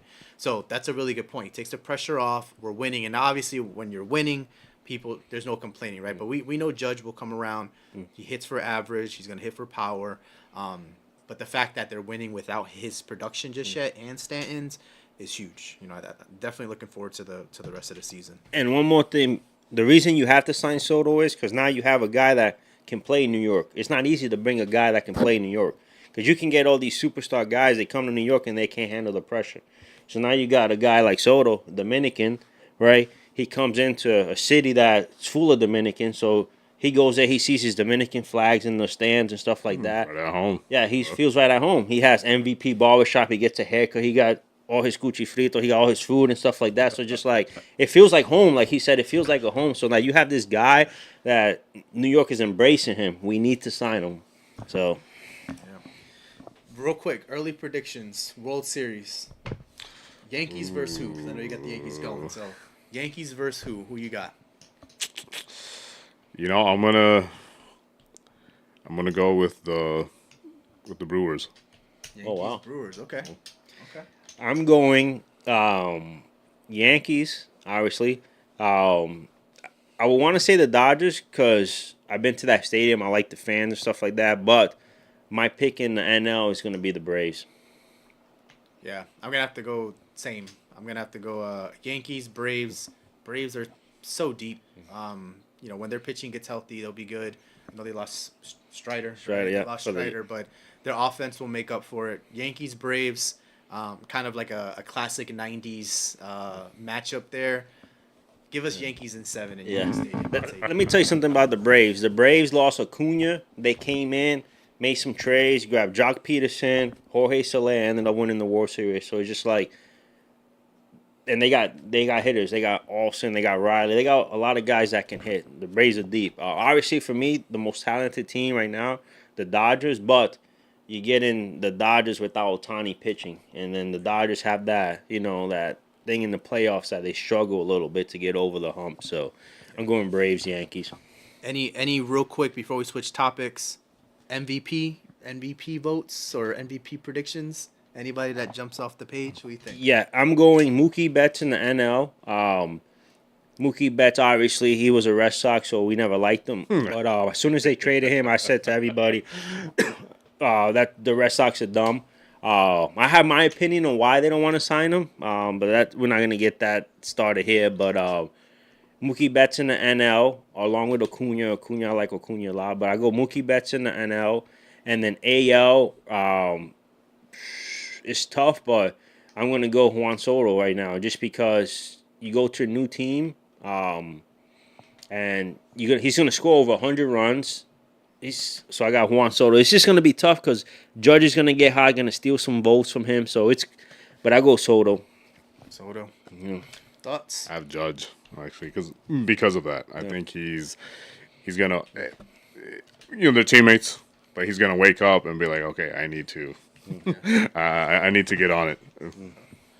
Yeah, I mean, AL, I'm going Soto. I think he obviously plays well under pressure. The thing that I think of when I think of pressure with Soto is how he performed in the World Series when he was like 20 years old with the Nationals. Against the Astros, Like, yeah. like hitting bombs off of them. So pressure is nothing to Soto. I think he's going to keep it up during a contract year. I can see him hitting 330, 35 home runs, close to 100 ribbies, and just being that trendsetter and that that guy for the Yankees this year. NL, I had Mookie Betts in my head. If I have to go with someone different in the NL, that's going to be extremely challenging because it's tough. I think, and I'm only not necessarily that I want him to win, but I think consensus and just kind of what he's doing, probably Ohtani, if he does what he's doing. Betts is hitting for power this season nice and early. Ohtani's still hitting. I think because Ohtani's going to come up to hit with so many people on base, he's going to probably put some record numbers up for himself offensively, something he couldn't do with the Angels because the Angels just suck. So that's where I'm going. I really want to go Betts, but I'm going Ohtani simply not to have the same votes. And the reason why Ohtani's not going to win the MVP, he's not going to pitch. So I feel like if he pitches, hands down, he's going to win the MVP. Another one, if it's not Soto in the AL, is Mike Trout. Mike Trout started off hot again, and the guy just doesn't go away. And obviously, you've seen it. He won, like 3 or 4 MVPs already without having a winning record, so they can give it to him as well, too. So It'll be interesting. It'll see where the Angels end the season standings wise to see whether or not they hold that against them, because they typically do, right? Like they want to see someone on a winning team too. Less in baseball than like in the NBA, but that'll be interesting. And we have a lot of predictions going on this episode, but we are in the season finale, so might as well say what we think is going to happen by the end of the season. So now we're going to switch gears and kind of go to our bread and butter a little bit, and we're going to talk poker. 13 years ago from yesterday was the infamous Black Friday, when basically all of online poker was shut down in the U.S. If you had funds in a lot of those sites, especially Full Tilt Poker, you probably didn't see those funds again. So, but you can collect them. Just go to Chris Ferguson. Find Chris Ferguson. Ask He'll him be to at the collect. WSOP. So, obviously a historic day yesterday, 13 years since online poker. Honestly, for me, it feels like it was just yesterday. Yeah. I I remember when I was in my apartment and we were playing for Play Money on Full Tilt, and that was not long before or after, Black Friday. Black Friday obviously changed the entire landscape of poker. not just online, but the entire landscape. Because what it did was it prompted and required live poker to step their game up, because now online players had to lean on, you know, being able to come into the rooms, get those promotions, and obviously leave their house. They didn't have that flexibility anymore. So there's a lot of different things that took place over the course of the last 13 years. Obviously, live being one of those big things. And of course, online poker is legal in certain states. Yeah. But I think one thing I want to talk about is, like, a lot of people think, like, oh, I'm not, you know, I got to go play live, this and that. But, like, a lot of those people, like, their livelihood 100% dependent on online poker. So, like, that opportunity lost is something that's not typically talked about, right? So, you know, from a monetary standpoint, you know, obviously we were affected because we still played online and stuff. What would you say was, like, the single most or drastic thing that changed when online poker got banned? Yeah, so obviously we would play a lot online too. Obviously not for high stakes, but we were getting these sit and go tournaments, these $10, $20, $50 sit and go tournaments on Full Tilt, Poker Stars, Ultimate Bet, and stuff like that. So when Black Friday happened, it sucked because it was like kind of like, you know, not only did we enjoy playing on these websites, but we would make a little bit of side money as well too. It wasn't our livelihood, but we were young at that time too. We were still in college and stuff. But the thing that affected the poker the most for me is poker took a hit after that. That's why I was just like, you don't get the same amount of crowds going, playing poker as it is, you know, just because when that happened, now it brought like a negative light to poker. So like poker's like frowned upon now because it's illegal now in some states. So if like you're a young kid trying to come up and play, so you can't play, it's illegal. So, you know, sometimes parents and stuff like that will be like, hey, that's illegal. Why is it illegal? You know, it's considered gambling or stuff like that. So it brought a negative light to it. And then also you have these poker pros that you see on TV and stuff like that have a lot to do with why the Black Friday thing happened. So it's just like it brought nothing but negativity, and it actually hurt poker a lot when this happened. We're talking about it 13 years later, and the last 2 years is when you see poker actually increasing. And that's because, for me personally, you have the sports betting that's been increasing as well too. So now you have more states are implementing you can play poker. So, and then obviously you have your social media and stuff like that helps out a lot. But it was nothing but negative for me when that happened. So, do you recall how much you lost, or if you lost anything? Maybe like 35 cents. I was the type of guy like I deposit 20 and I'm making the tournament. If I win, I'm cashing it out. Like Exactly. I never trusted it. So, and I still have that mentality now with online poker. It's just like if I'm paying $100 or $1,000 tournament, whatever, I'm putting the exact money in these. Like, hey, if this $560, I'm putting $560. And if I'm cashing out, I'll cash it out and then I put it back in. I'm not leaving it there just because this Black Friday thing is always behind you. Like, hey, I'm not, trust me, like you're not gonna catch me with like some guys will call with $50, $100, $200, $300,000 in their account. Remember, like Xavier said, this was their job. Yeah, I mean, millions of dollars was lost. All they did was play online. They would grind 13, 14, 15, 16 hours a day consistently. Like, Damn. oh yeah. No, it's wild. I mean, I remember my biggest cash out was on Ultimate Bet, and that was Phil Hellmuth's room, his online room, and I cashed out for like probably a little bit over $1,000. But same thing, like you would never, and this is before Black Friday, right? So we didn't even know our funds can get seized and all this. I cashed out right away. I won that hand. I got over grand shoe. I cashed out right away, and I'll never forget. I got a paper check that came in. Yeah. And You had to tried take it to a certain bank. Yeah. take it to a certain bank. I brought it to Bank of America. That's what I banked with at the time. Bank of America told me that they needed that check to sit in the account for two weeks untouched before it cleared because they didn't recognize the bank. You know, these are like offshore, right? Everything's offshore. Yeah. So you couldn't touch it. So I went to a check cashing place off of Colonial Drive, close to Fashion Square Mall, and that says it all. cash there. Yeah, that tells you right there. Yeah. Check cashing place, right there tells you everything you need to know. And I told them, I was just like, or I asked them, I said, if this check bounces, what's gonna happen? They're like, well, we'll just come after you. And I'm like, all right, that's all I need. Thankfully, it didn't, and I knew it wouldn't. But like, that just goes to show you, like, even when it was legal, It was still that these institutions, right, these financial institutions, still looked at it with a side eye, and they were just like, we don't know if that money is gonna hold or not, because that's a big issue too, right? Like they could be taking thousands, tens of thousands a day in deposits, but are they really having those tens of thousands sit in an account? Think about it. Let's say they have $3 million in play right now, right? America's Card Room. If all $3 million were withdrawn from every single player, do they have the $3 million sitting? Probably not. Damn. Probably not. And that's the truth. So online poker was shady then. And then since Black Friday, it's just gotten worse. So let me ask you this. So like, you obviously never played online poker, right? And you really probably weren't even around poker before you met us too much, right? Like, what was your opinion 10 years ago of poker? Be honest, like, was it a shady sport, or, what did you think of it from a distance? For me, I mean, I always associated with like gambling. Yeah. So I'm like, I'm not a gambler, so I don't really care for it. But now listening to these stories of online poker,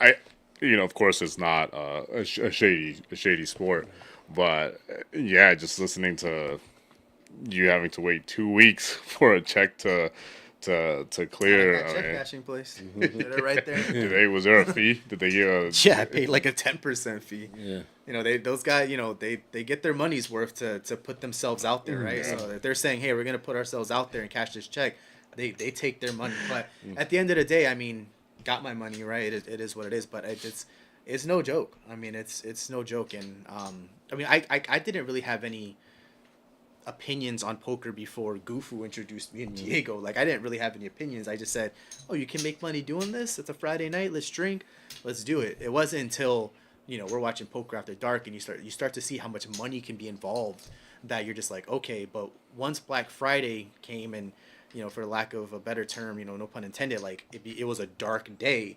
You realized how much money is truly involved, how many people were truly affected, and you're just like, holy crap. For the government to literally like they shut it it down. Yeah. And here we are 13 years later, right? And we're still talking about security on the websites. Like we've talked about bots on America's Card Room.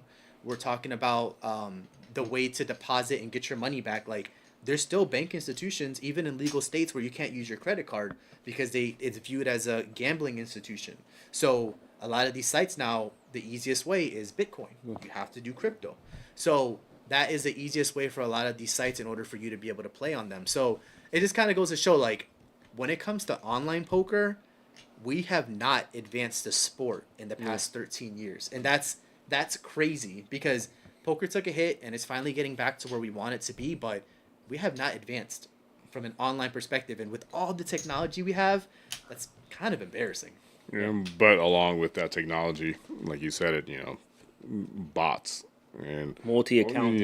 All these other like things. that. It's like, which I don't know if you guys heard about the Justin Bonomo thing as well too. So right here we got Hector in the chat. So Hector says Ferguson still owes me $100. Poker Stars and Ultimate Bet paid their people pretty quickly. Full Tilt never did. So there you go.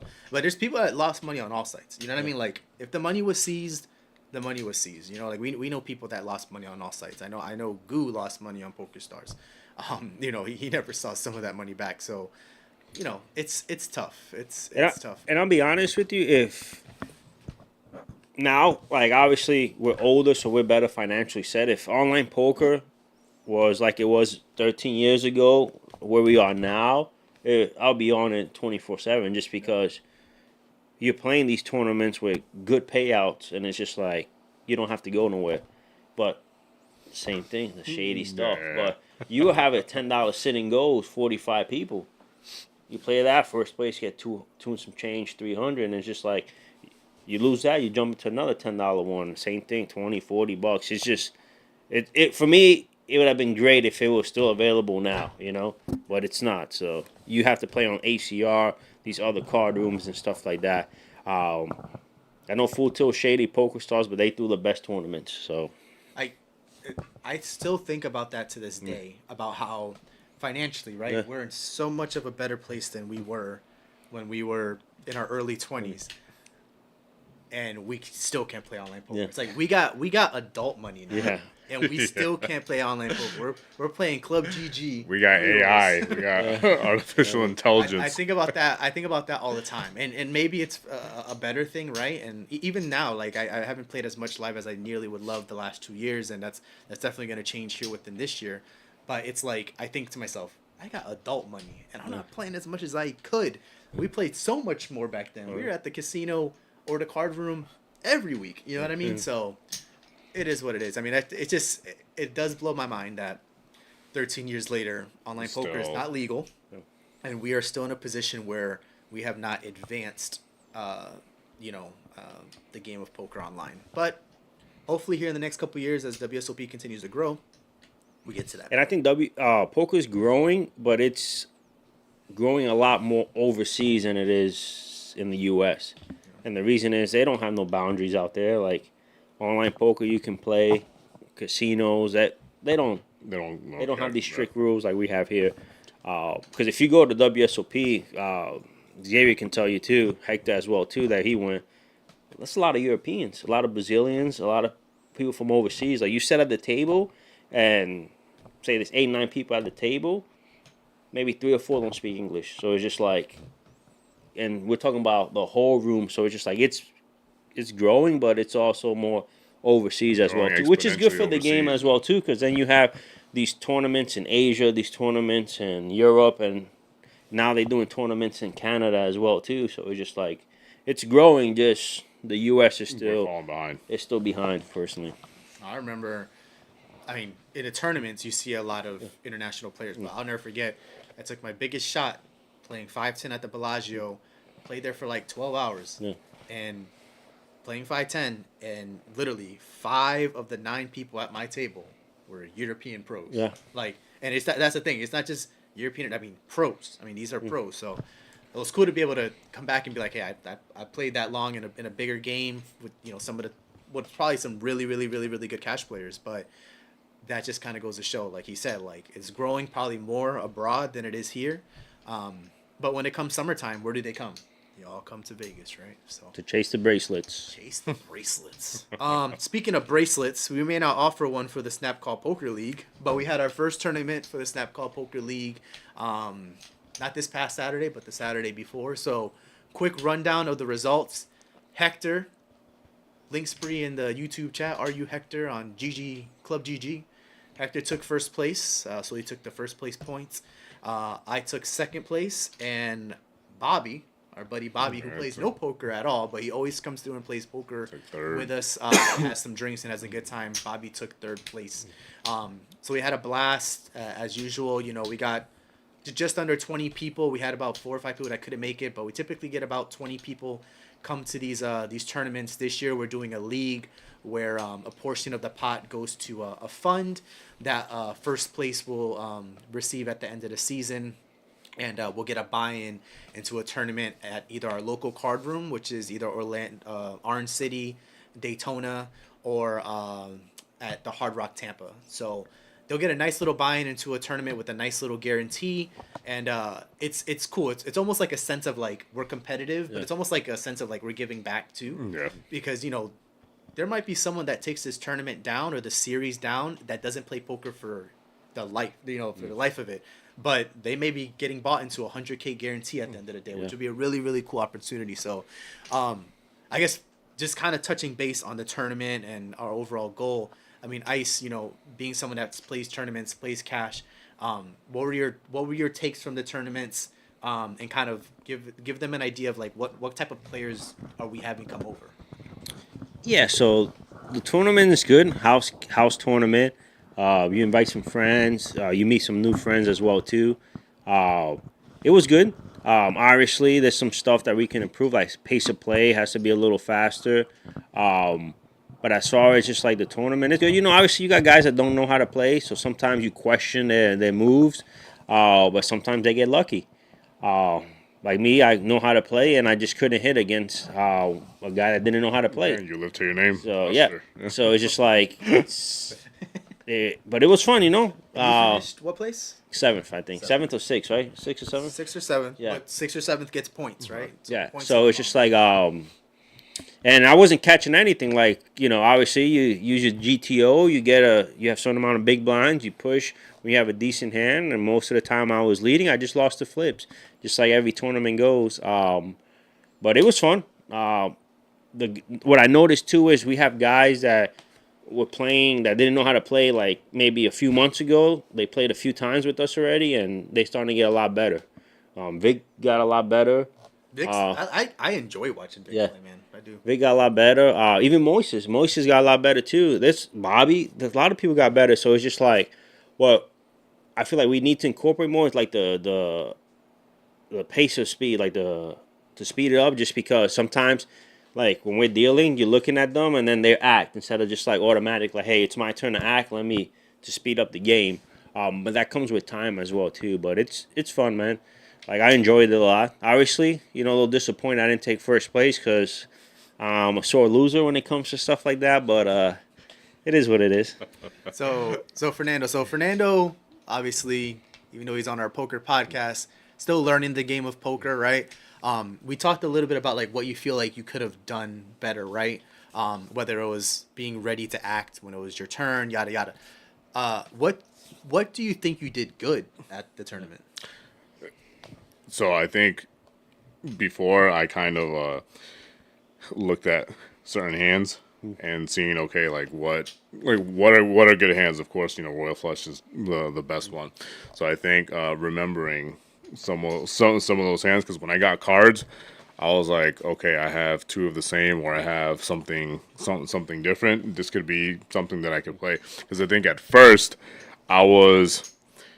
if I felt like I had to play every single hand, so I started, of course, losing a lot of money until I slowed down, and then I was like, you know what? I don't have to play this. I can fold right now without losing anything, or I can keep it going. So I ended up winning at least 3 hands, which the first time we played, I only won 1 hand, and that was it. So nothing huge, but to me, it was progression, and as the game started progressing, I started at least catching on now. Okay, this is when I can fold, or this is when I can check, or this is when I can keep it going, and that's sped it up for me. So I think for me, in the future, researching what are good hands that if I see them that I need to play these no matter what. You know what would be good if You need to get on Club GG and play free tournaments with us. Because you'll learn really quick. Like if you just take a deck of cards and referral code. you throw out 3 cards like the flop, and you look at your hand, and then you say, okay, what's the best possible hand that's available, right? So say you have the third best hand, right? So you're only losing to 2 hands. So then you got to put yourself in a situation. Does that person have it? But you have to recognize the hands. And you also have to recognize what you have, and if you're drawing to a better hand. And how many outs you got. Outs means as far as how many cards are going to help you to become the best hand. And once you start getting that, then you start breaking down the percentage wise. Then you start recognizing. I know a lot of these people, there's four cards to the straight, right? And they will call with ace high. They'd be like, oh man, and it's just there's 4 cards to the straight, or there's 4 spades. Anybody with a spade has a flush, and they just wouldn't recognize that. I feel like if you can recognize the hands too, it's going to be easy for you to fold, or easier to you to call a bet or even raise, just because you know what hand you have compared to what's the best hand, and if you're drawing to the best hand. That's a good way to learn. Yeah, and then also too, we have around. I mean, once some blinds started going up, I was like, damn. Well, damn. That's still me. For example, there was a hand I had ace king, right, suited, right. So I raised, right.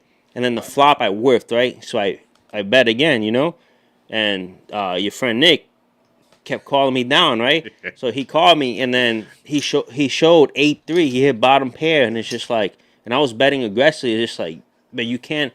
People that know sometimes you can't bluff them. So right off the bat, I already knew you can't bluff this guy. He's gonna call everything. So then I stopped betting, So it's just you start playing you can't bluff him. So I lost a lot of my chips. Just that. that. I know this guy. If it was anybody else, they would fold, but he cost me with and he hit the card on the turn, so it wasn't he was just calling. He shouldn't even be there pre-flop, but that's the stuff you run into. But yeah, I think that's one of the things that people don't talk about in poker as much is I think there's this misconception that you get a lot of information from someone, when you win a hand, right? You take a hand down, you see what they called with, you're like, okay, now I know. You get just as much information, if not more, when you lose hands, right? Like he mentioned, he was getting called down with bottom pair, and he had a monster he didn't hit, but now he knows that's someone that's not gonna let go of a pair. He's gonna get married to a pair all day long. So he knows at the very least he's gonna have to bluff him in a very specific type of situation, or he's gonna have to have at least a pair beat, right? But he got enough information from there that now he has like a player profile on him, right? And that you'd be surprised. Think about it. If you're playing, we played for 6 hours that night, right? Yeah, Like that was a lot. you need to make those mental notes on players, right? Like I had Boulevard to my right all night long. Yeah. He knows probably more than most people there, right? But does he have the patience? No. Does he have the card selection? No. So while he knows how to play and turn and what hand beats what and kind of the fundamentals, perfect. But I also know he's going to play deuce 9 offsuit. Yeah. And I'm going to have to get him off of that hand pre-flop so he's not chasing cards down. So those are another thing, right? You got to make player profile, in these mental notes, not just on the cards in front of you, but the players themselves too. You watch Rounders, and we're going to do Rounders next season. One of the things he says is he doesn't play the cards, he plays the player. He watches how they react to the cards. That's something that you'll pick up really quickly. I know we do it. I know Hector does it. So you'll be surprised how often you can have nothing and you're like, but I know I can beat him, And it's not his cards, him. So. Another thing with Nick, he had queens twice, and he didn't raise pre-flop. He hit a set. He flopped a set. Didn't bet. Nothing. He checked the whole way down. So just like, it's weird because like you're calling off a big part of your stack with 3-8. You hit bottoms, but when you have a monster, you didn't bet. So it's like kind of hard to gauge, and that's where it's just like, is it beginner's luck or is you just hit your card? So it's hard to play. So once they start playing more and they start learning, then the tactics of, okay, if you have ace king, you don't hit, you got to keep firing, starts working a little bit more, because then they're like, hey, I don't have anything, let me fold. But If you were to play Nick again or in the same table as Nick, you think you do better this time, the second go around, or well, like now knowing? so I busted Nick the first time, so he had to rebuy, but it was just like when he rebought, I lost a decent amount of chips to him, was because of the calling. And it's just like he can get lucky, have aces 5 times and beat me, You never know. It's how the cards play. And obviously now I know he doesn't fold, so now you play a little bit different. Just like Moises before. Moises, the first time, was beating a lot of people because he wouldn't fold.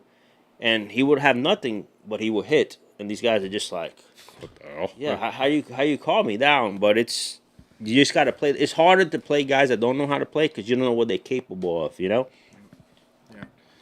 no, 100%. I mean, it's you'll find yourself like the next time we go and play, you're gonna remember like, okay, who's good, who's not. Like, let's be honest, everyone now knows in this league that Boulevard is gonna buy in 10 times, and he's got that in the back of his mind. So he's gonna be a loose cannon for the very first hand, right?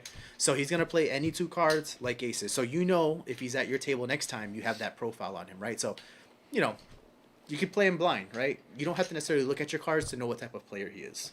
And then you play your cards, right? And you just use as much information as possible. So, real quick, are there any like poker terms, wording, or anything about poker, like now that we're kind of at the season finale, right, that you are not familiar with, whether it's a term we use when we play, that you're not familiar with what it means, or anything like that?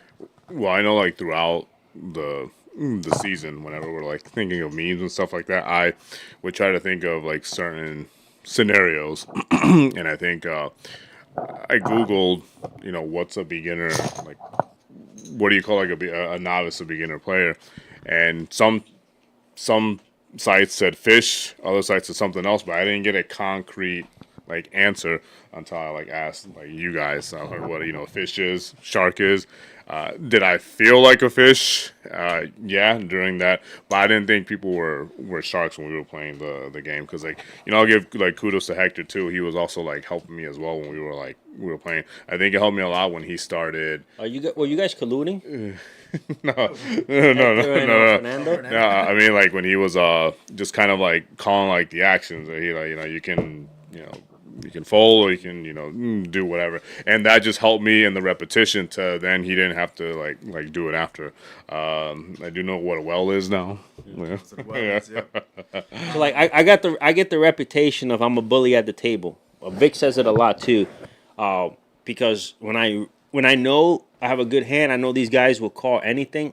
I race a lot pre-flop, like more than 3 times, and they will call off. Like, say I have aces, whatever, and it's like the blinds are 100, 200. I don't even raise 600. I raise like 13, 14, 1500, and you get 4 callers, just because. And they only have, 3K in the chips, and they will call off half their stack with nothing. So it's just like, so that situation, what do you call a bully? A shark or whatever at the table? And then you have another term is donkey, which would be boulevard, that will call anything to try to hit. And that's what you call, that's a donkey. A donkey. Yeah. No, and I mean, that's a good point he made, because, like, if he was playing aces that aren't city, he's got a balance between betting enough where he's getting some callers and he can make some money, but he doesn't want to bet too much where you're scaring people off. Yeah. While at a tournament like this, where it's less experienced players, he's going to take advantage of the fact that people are going to see a king and a 5, but they see the king, right? Yeah. So he's playing that player, and he knows that they're going to come along for the ride. So completely different type of situations, right? But that's kind of knowing who you're playing, right? And you hear the comment, Ice always does that. He's always up early, and I know some of the guys there, they don't want to put a lot of their chip stack up in the beginning because they don't want to rebuy right away. So right there, when they hesitate, I know they don't have a good hand. So it's just like, you play your player. But sometimes you run into a situation where, like Nick, that he just calls you down and he hits, and then next you know, it's like, okay, I cripple my stack now just because I did the right play. It's just he didn't fold, and it's just like the loose cannon. Yeah. So we've hosted enough games up to this point, and over the years where we find a lot of success, right? Yeah. People come, they have fun. So I wanted to like share 3 tips of how to host a good game, and these are things that we're instituting in our games. You can always make the game better, right? But these tips on how to host a home game will help move your home game along quickly and make it more fun and more competitive. So the first thing would be the blind structure of the tournament itself. Having a quick blind structure. You're not playing a WSOP main event. You don't need 30, 40, 50 or 2-hour 2-hour blinds like the WSOP main event is. So a good blind structure, 12 to 15-minute blinds, helps speed the tournament along. Number 2, making sure that you have plenty of color-ups ready to go, making sure that you have plenty of buy-ins ready to go, also helps speed the game up as well. That's something that we saw in our last tournaments that we could do better. But we know that, hey, we want to make sure that that's ready to go, because that's just going to slow the game down. And then number 3 is making sure that you have a good host in general, right? I mean, literal host. You got me, Fernando, Ice, and Hector, 4 hosts for these tournaments. We got the food. We got the drinks, we got the venue, we rent the chairs, we got the table. Those are the things that you want to make sure that you have for the players to make sure that they enjoy themselves and come back. So I just wanted to share that tidbit because people host games every day, every weekend. So take it for what you will, and just continue to run those games, because we want to see the game of poker continue to grow, and it starts in places like this. The home games is where people learn to fall in love with the game itself. So we're going to actually pass this topic here, Golden Nugget topic. And because we have been going for almost 2 hours now, we're just vibing. Yeah. Season 2, right? So season 1 was a learning experience for us, right? And I didn't tell you guys just yet, but about the first 2 or 3 minutes of our stream was actually muted. So when we talked about this season, it wasn't actually recording what we were saying. But season 1, lots of things that we're gonna take from and learn from a content standpoint, whether it's the topics, the graphics, the cameras, whatever the case may be. We've gone through 3 rooms over the course of these 10 episodes now, and I think we're kind of comfortable here, and a cool little backdrop and something different for us. But there's a lot of different things that we're going to incorporate in season 2 from a content standpoint. We're going to do a lot more hand reviews, record hands in general, that seem to be very popular in the poker community. But we're really excited to bring you guys some content for season 2, and to kind of lay out the land of what we're going to do is we're going to be taking a couple weeks off here. Still going to be creating content. People love the memes, so we're going to do the memes. Still going to be doing some side content in terms of some hands and stuff. But we're going to have a little meeting amongst us and kind of build off of that. But, you can expect episodes to pick up, I'd probably say mid-May. Our second tournament for the Snap Call Poker League will be May 18th. So most likely, I'd say the Monday after is probably where we'll have our second tournament. And then we'll continue to go from there. Lots and lots and lots of content coming up. We're probably going to be giving you almost daily updates for the WSOP, because when we come back for season 2, the WSOP will be almost in, full-fledged mode. So we'll be ready to roll with that. But lots of content. We're not just going to cover WSOP.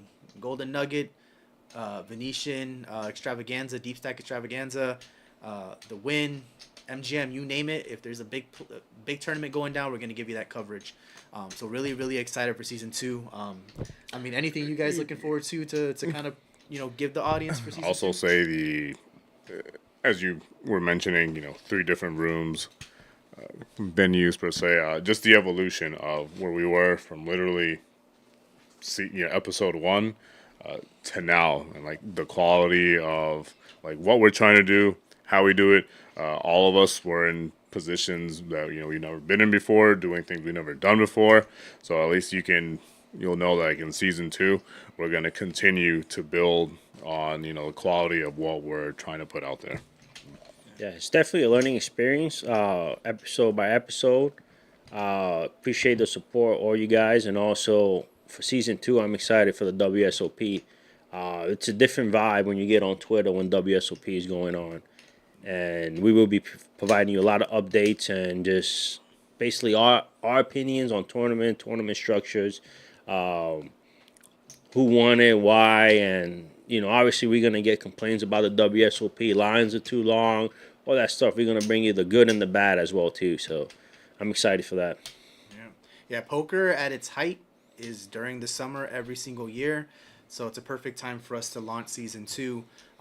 Expect more guest spots, more hand reviews, lots of WSOP content, and I'm just excited. I think we'll all be probably playing a lot more live by then, hopefully, and we'll get the ball rolling. So that is gonna conclude season 1. Thanks for tuning in, guys. We'll get some content continuing to be pushed out to you, but expect season 2 mid-May. And until then, thanks for tuning in. Peace.